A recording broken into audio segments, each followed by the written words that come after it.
Greetings viewers, Eric the Car Guy here, also known as ETCG1, and it is your special day. If it is your birthday, I want to wish you a happy birthday. Today, well, I'm sort of going back on a lot of the work that I did at the Fairmont, which I consider, well, fabrication. Meaning that I took something that didn't exist and I made it exist in the world, I fabricated it. And I began to notice something, and well, maybe I should back up a little bit. Well, it's not that I haven't fabricated things over the years, but not to this extent. I mean, I did a lot of fabrication on the Fairmont, a whole lot of stuff. In fact, most of that car has been manipulated, fabricated in some way, shape, or form.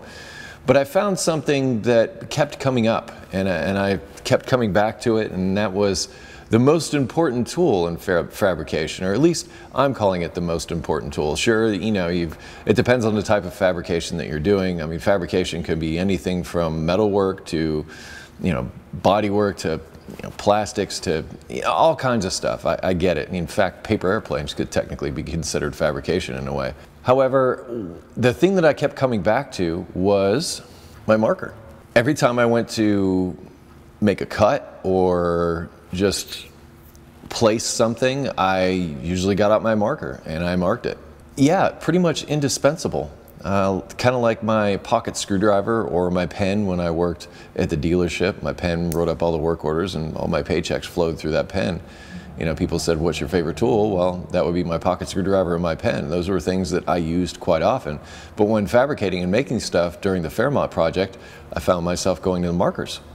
And without them, well, I wouldn't know where to put things. I wouldn't know where to drill things. I wouldn't know where to cut things, or how to cut things. Sometimes I'd make a little drawing or a rendering either on a piece of material or on a piece of paper so that I could do that next.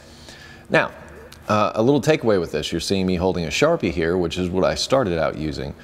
Well, when Corey and Cody came out to help me with the roll bar, Cody had something really cool, and he had one of these markers from Milwaukee. And I've got to tell you, these things mark on anything. This is, as far as the fabrication marker, I like these. I like these a lot. In fact, I asked my friends at Milwaukee if they could hook me up with a couple, and they sent me this whole tub of them. And they also sent me these smaller ones. So my plan with these, since this is beyond a lifetime supply, is I plan to take Oliver once I get it up and running, and yes, I'm still messing with it.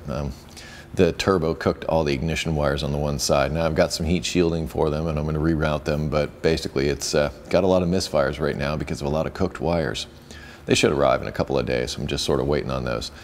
But that being said, once this thing gets running and on the road, my plan is to start driving it around and have mini meetups around. So I thought, well, why not bring some of these with me, not only to sign stuff, but also to give to some of you. So I plan to share in my wealth of Milwaukee. These are called Inksol markers. So if you're into fabrication, I'm curious as to what your take on my most important tool is, which would be one of these, something to mark stuff with. I mean, without it, could you actually do what you do? Would you know where to cut? Would you know how to do stuff? So I'm sort of putting this out to the builders, the fabricators out there, or those of you that are curious and maybe you've got another idea of what should be the most important tool in fabrication. That's what comments are for. Yay! I don't need to make this one really long because, like I said, it's just one tool. Anyhow, I want to thank you for watching.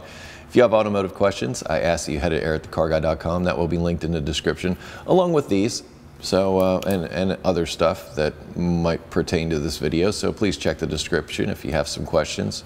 Outside of that, I'm going to leave you with be safe, have fun, stay dirty, and I will see you next time. Thank you so much for watching.